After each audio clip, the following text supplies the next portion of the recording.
বাচ্চাদের ক্ষেত্রে safe punishment কী? Safe punishment অর্থাৎ যে শাস্তিটা দিলে আপনার বাচ্চা ওভারটলি এবং সাইকোলজিক্যালি হার্ট হবে না। তো এই যে কথাগুলো আমরা বলতে যাব সেগুলো কি সবসময় এডিএইচডি অটিজমের বাচ্চাদের ক্ষেত্রেও প্রযোজ্য? না, সেটা না। এডিএইচডি বা অটিজমের বাচ্চাদের ক্ষেত্রে ইন্ডিভিজুয়ালাইজড আলাদা আলাদা অ্যাপ্রোচ দরকার। প্রত্যেকটা বাচ্চা আলাদা, প্রত্যেকটা বাচ্চার টেলার মেড অ্যাপ্রোচ দরকার। অ্যাজ এ জেনারেল অন্য বাচ্চাদের ক্ষেত্রে আমরা এগুলো কিন্তু অ্যাপ্লাই করতে পারি। 1 নম্বর জিনিস সেটা হচ্ছে কনসিকুয়েন্স ফেস করতে দেওয়া। ধরুন আপনি বারণ করেছিলেন, তাও দেওয়ালে রং করে দিয়েছে বা দেওয়ালে লিখে ফেলেছে, তাহলে আপনার সাথে ও কিন্তু হাত লাগাবে ওই ব্যাপারটা পরিষ্কার করতে। অথবা ধরুন ঠান্ডা পড়েছে, খুব জ্যাকেট পরছে না, তাহলে জ্যাকেট না পরেই থাকতে দিন খানিকক্ষণ, ঠান্ডাটা ফিল করতে দিন, তারপরে এসে জ্যাকেটটা পরবে। এগুলোকে বলা হয় ন্যাচারাল কনসিকুয়েন্সেসগুলো ফেস করতে দেওয়া। বা আরেকটা উদাহরণ দিতে পারি, যে ধরুন আপনার বাচ্চা কোনো একটা খেলনা নিয়ে, খুব কমনলি খেলনা নিয়ে ছুঁড়ে ভেঙে ফেলেছে বা অ্যাগ্রেসিভলি সেটা নিয়ে কিছু করেছে, তাহলে সেটা তার কাছ থেকে কিছুক্ষণের জন্য সরিয়ে দিন, তাতে সে খানিকটা কাঁদলো। এটা 1 নম্বর লজিক্যাল। এই সমস্ত কনসিকুয়েন্সেসগুলো আপনি আপনার বাচ্চাকে ফেস করতে দিতে পারেন। 2 নম্বর, যে সমস্ত প্রিভিলেজগুলো আপনি দেন সেগুলো কিন্তু উইথড্র করতে পারেন। ধরুন আপনার বাচ্চা কোনো খেলনা ভেঙে ফেলেছে, সেকেন্ড জিনিস বললাম, কোনো খেলনা ভেঙে ফেলেছে, এবং আপনার বাচ্চার কোনো একটা ফেভারিট জিনিস ছিল, কোনো একটা ফেভারিট টয় ছিল বা কোনো একটা ফেভারিট প্লেস ছিল।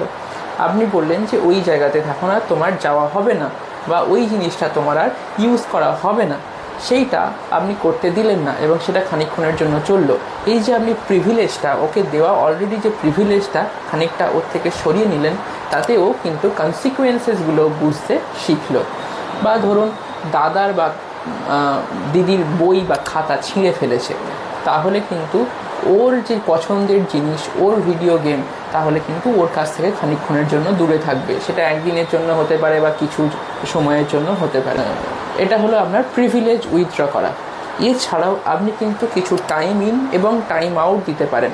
টাইম ইন অর্থাৎ আপনি বাচ্চার সাথে বসলেন, বাচ্চা যখন এরকম রাগ করছে বা বাচ্চা যখন এরকম কিছু একটা ভুল করে ফেলেছে, সেটার জন্য ডিপ্রেসড হয়ে আছে, সেটার সময় আপনি কিন্তু একটু বাচ্চাকে টাইম ইন দিতে পারেন। অর্থাৎ আপনি বাচ্চার কাছে বসলেন, 1-2 মিনিটের জন্য বাচ্চার সাথে কথা বললেন, বাচ্চাকে ডাইভার্ট করার জন্য অন্য কিছু জিনিস জিজ্ঞাসা করলেন।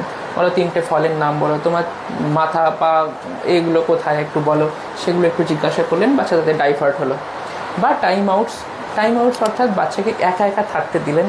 বাচ্চা মোটামুটি ধরুন একটা ছোটো চেয়ারে বা সিঁড়িতে বসে থাকলো বা কোথাও একটা থাকলো, সেখানে যা মনে হলো সেটাই করলো, একা একা থাকলো, সে যা করলো, তারপর গিয়ে আপনি ইন্টারভেন করবেন, তার আগে না।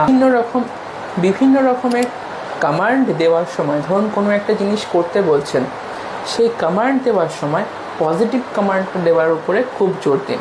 যেমন বাচ্চা বিছানার উপরে লাফাচ্ছে, আমাদের ন্যাচারালি বলা চলে আসে যে বিছানার উপরে লাফাস না। সেই লাফাস না বলার থেকে আপনি ব্যাপারটা নিয়ে বলবেন যে বিছানায় পা ঝুলিয়ে তুমি বসো, এবং ভয়েসে কিন্তু আপনার কমান্ড থাকতে হবে। নেগেটিভ বলার থেকে আপনি পজিটিভলি যেটা চাইছেন সেটা হিসাবে বলুন। এই 4টে জিনিস আপনারা ফলো করুন। বাচ্চাদের এই ধরনের পানিশমেন্টগুলো সাইকোলজিক্যালি এবং ফিজিক্যালি কোনো রকমভাবেই কোনো ক্ষতি করবে না, এবং বাচ্চাদের এগুলো ধীরে ধীরে কারেকশানের পথে নিয়ে আসে। ফিজিক্যাল পানিশমেন্ট অর্থাৎ মারধর করা, এটা ছোটোবেলায় আমরাও খেয়েছি, অনেক মারধরই খেয়েছি, কিন্তু এটা সবসময় সাপোর্টেড না। খুব অসুবিধে হচ্ছে এবং সেটায় বাচ্চার যাতে গ্রিভিয়াস কোনো হার্ট না হয় সেগুলো আপনাদের দেখার দরকার। বাচ্চা যাতে সাইকোলজিক্যালি সেই ব্যাপারগুলো নিয়ে ডিপ্রেস না হয়ে থাকে সেটাও কিন্তু দেখার দরকার।